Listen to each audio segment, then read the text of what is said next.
मैं doctor Shikha Agarwal, government college Sujangarh, BA part third की आज की क्लास में हम पढ़ेंगे कार्ल मार्क्स का द्वंद्वात्मक भौतिकवाद का सिद्धांत। हमने अपनी पिछली क्लास में द्वंद्वात्मक भौतिकवाद के सिद्धांत को पढ़ना शुरू किया था और इसमें हमने ये पढ़ा था कि द्वंद्वात्मक प्रक्रिया जो है ये मार्क्स ने हीगल से ली है और भौतिकवाद का जो शब्द है वो उन्होंने फ्यूयरबाख से लिया है। हीगल ने द्वंद्ववाद का जो विचार है वो विचार और विश्वात्मा से लिया और वाद प्रतिवाद और संवाद की क्रिया के माध्यम से उसे समझाया। मार्क्स ने वाद प्रतिवाद और संवाद की क्रिया को वस्तु या भौतिक वस्तु के आधार पर लिया और उसके आधार पर उन्होंने इसे वर्ग संघर्ष के रूप में समझाने का प्रयास किया। उनका ये मानना था, यानी मार्क्स का ये मानना था कि जो ये सिद्धांत है, ये सिद्धांत निश्चित रूप से भौतिक शक्तियों के उत्पादन संबंधी सिद्धांतों पर आधारित है। उनका मानना था कि वाद जो है उसके अंतर्विरोध से प्रतिवाद उत्पन्न होता है और उन दोनों के मध्य के संघर्ष और समझौते से संवाद की उत्पत्ति होती है। कालांतर में जाकर के संवाद जो है यही फिर से वाद बन जाता है और इसके माध्यम से ये संघर्ष तब तक चलता रहता है जब तक कि अंतिम आदर्श स्थिति को प्राप्त नहीं कर लिया जाता। तो इस तरह से मार्क्स जो है वो निश्चित रूप से लगातार होने वाले परिवर्तन की बात करते हैं और वो ये मानते हैं कि समाज में जो परिवर्तन होता है घटनाओं में, वस्तुओं में, वो निरंतर होता है भौतिक जगत में। और क्योंकि सभी वस्तुएं एक दूसरे से संबद्ध है, इसलिए एक छोटा सा भी अगर परिवर्तन होता है तो वो पूरे सामाजिक जीवन को परिवर्तित करता है और उससे फिर आर्थिक परिवर्तन होता है और उससे राजनीतिक परिवर्तन भी होता है। तो इस तरह से जो द्वंद्वात्मक भौतिकवाद की व्याख्या है ये द्वंद्व यानी संघर्ष पर आधारित है जो कि भौतिक तत्वों से हो रहा है। अब हम आते हैं द्वंद्वात्मक भौतिकवाद की विशेषताओं पर। मार्क्स ने जो इसकी विशेषताएं बताई हैं इसमें सबसे पहला है आंगिक एकता, यानी द्वंद्ववाद के अनुसार विश्व एक भौतिक जगत है। इसमें वस्तुएं और घटनाएं एक दूसरे से पूर्णतः संबद्ध हैं और क्योंकि सभी पदार्थ प्रकृति के परस्पर निर्भर हैं और उनमें आंगिक एकता है, एक संपूर्णता है, इसलिए एक दूसरे पर वो निर्भर है और एक दूसरे को प्रभावित करते हैं। दूसरी विशेषता आती है गतिशीलता। गतिशीलता का अर्थ है कि जो पदार्थ है वो लगातार गतिशील है, उनमें परिवर्तन होता रहता है और उनमें इसके माध्यम से कुछ चीज़ें पैदा और विकसित होती हैं। तीसरी बात जो उसमें कही गई वो है परिवर्तनशीलता। परिवर्तनशीलता का क्या अर्थ है कि आर्थिक शक्तियाँ सामाजिक विकास की प्रेरक शक्तियाँ हैं और भौतिक जगत में क्योंकि निरंतर परिवर्तन होता है इसलिए सामाजिक जीवन में भी उसी के अनुसार परिवर्तन होता है और ये जो पूरी प्रक्रिया है ये द्वंद्ववाद के माध्यम से चलती है। चौथी विशेषता बताई उन्होंने परिमाणात्मक और गुणात्मक परिवर्तन। जब वाद प्रतिवाद के माध्यम से संवाद की क्रिया आती है तो प्रकृति में परिवर्तन होता है और विकास साधारण रीति से केवल परिमाणात्मक नहीं होता बल्कि मार्क्स कहते हैं ये परिवर्तन गुणात्मक भी होता है। ये गुणात्मक परिवर्तन एक साथ अचानक हो जाता है और ये क्रांतिकारी तरीके से होता है जब कोई पुरानी चीज़ नष्ट होकर के नई चीज़ में बदल जाती है। जैसे हमने उदाहरण देखा था पिछली क्लास में गेहूं के दाने का, कि वो एक गेहूं का दाना होता है, जब उसे बोया जाता है तो वो सड़ गल के मिट्टी, पानी, धूप के संपर्क में आकर के पौधे में परिणित हो जाता है और फिर उस पौधे से उसमें बालियाँ आती हैं, उसमें बहुत सारे गेहूँ लगते हैं और इस तरह से उसमें जहाँ परिमाणात्मक परिवर्तन आया, बहुत सारे गेहूं लगकर उसमें गुणात्मक परिवर्तन भी आ जाता है और ये जो परिवर्तन है ये क्रांतिकारी आता है, अचानक से बीज फूट करके आता है। जैसे एक और उदाहरण वो देते हैं, जैसे पानी गर्म हो रहा है, एक विशेष बिंदु पर आकर के वो भाप बन जाता है तो उसमें गुणात्मक परिवर्तन हो जाता है। तो ये बहुत महत्वपूर्ण बात है।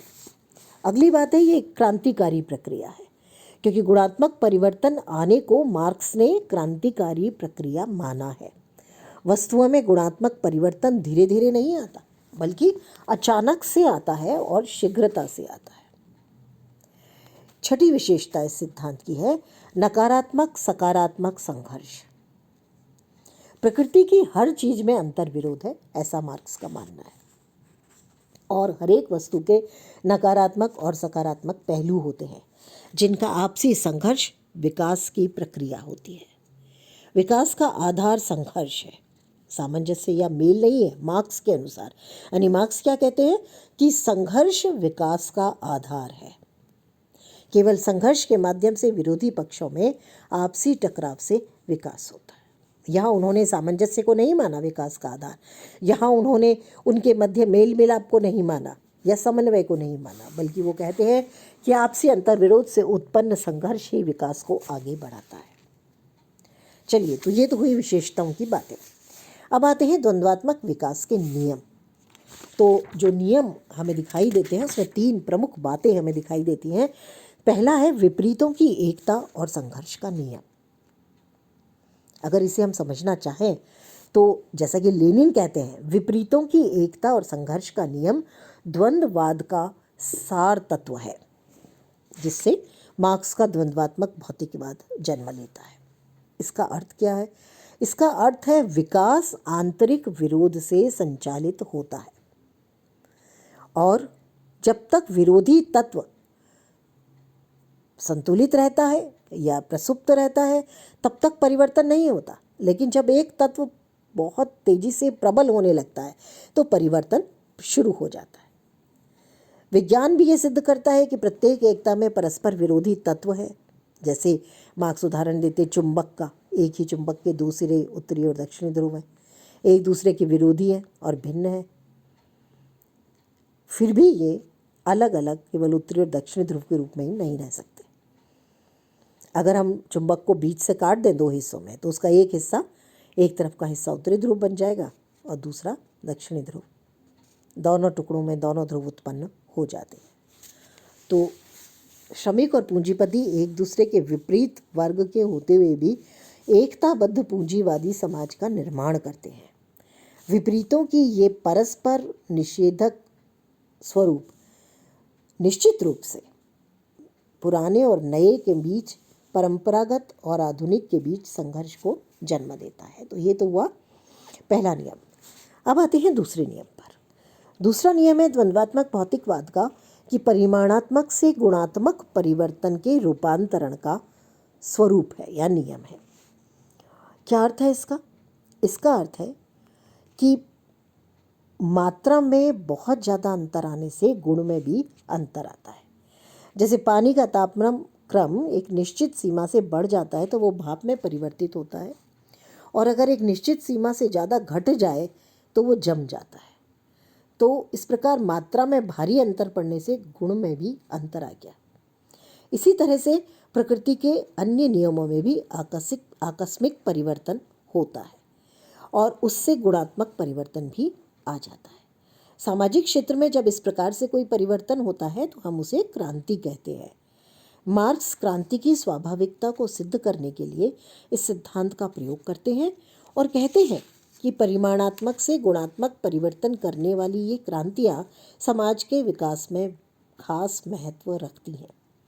ये पुरानी सामाजिक व्यवस्थाओं को समाप्त करके नई सामाजिक व्यवस्था की स्थापना करती हैं और जो सामाजिक प्रगति के मार्ग में बाधा उत्पन्न होती है उन कठिनाइयों को ये दूर करती हैं।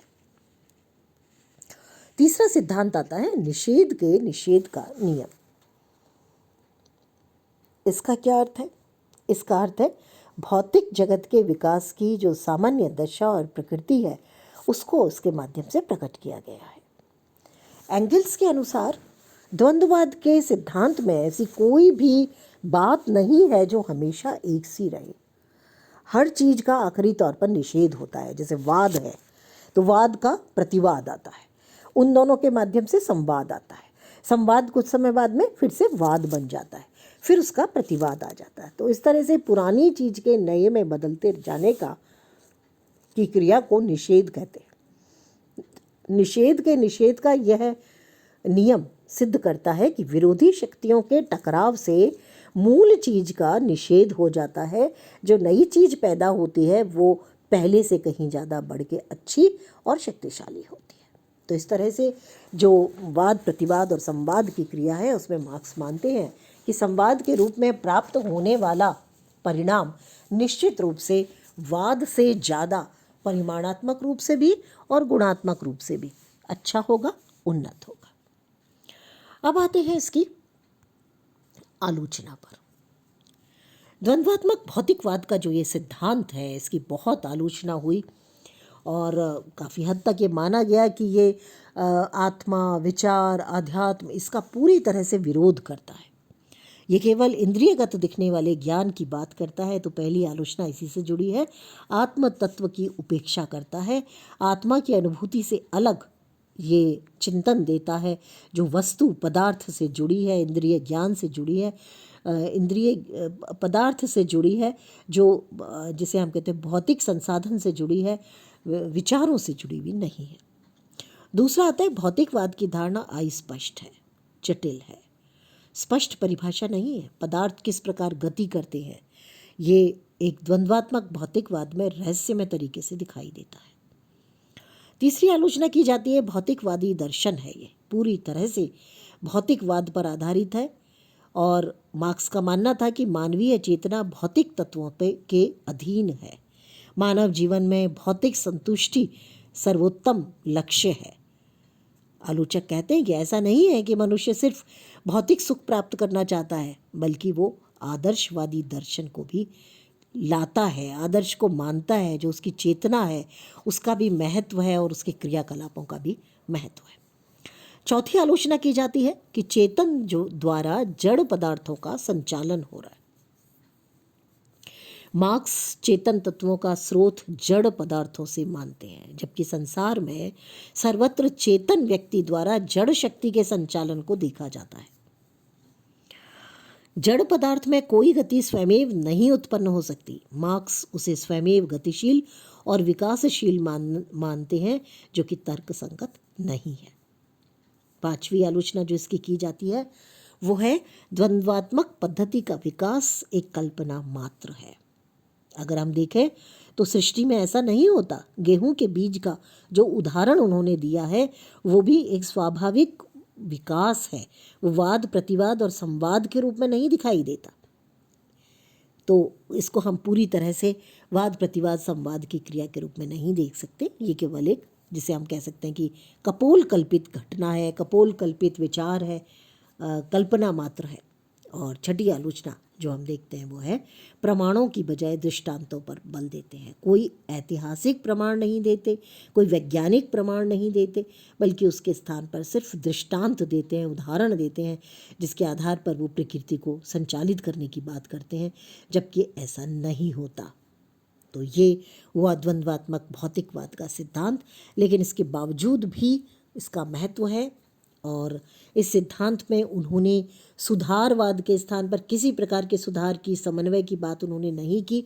उसके स्थान पर क्रांति की अनिवार्यता का सिद्धांत उन्होंने पूरी तरह से दिया है। उन्होंने कहा है कि गतिशीलता के आधार पर पूंजीवाद नष्ट होगा और समाजवाद का मार्ग प्रशस्त होगा। वो मानते हैं कि गुणात्मक परिवर्तन के आधार पर शोषण जब तक बहुत ज़्यादा नहीं बढ़ जाएगा, श्रमिकों की संख्या और शक्ति तो बढ़ेगी, लेकिन श्रमिक क्रांति जब करेंगे तभी धीरे धीरे पूंजीवाद का अंत होगा। प्रत्येक पदार्थ में जिस तरह से अंतर्निहित विरोध है, ऐसे ही समाज में भी है और इन विरोधी शक्तियों के बीच वर्ग संघर्ष चलता रहता है। और मार्क्स कहते हैं कि पूंजीवाद में ही अपने विनाश के बीज विद्यमान है। तो इस तरह से मार्क्स इस द्वंद्वात्मक भौतिकवाद के सिद्धांत को प्रस्तुत करते हैं। मार्क्स का दर्शन भौतिकवादी है और प्राकृतिक विज्ञानों और अंधविश्वासों और पाखंडों का विरोध करता है। तो कुल मिलाकर के ये हुआ मार्क्स का द्वंद्वात्मक भौतिकवाद का सिद्धांत। अगली क्लास में हम आगे बढ़ेंगे।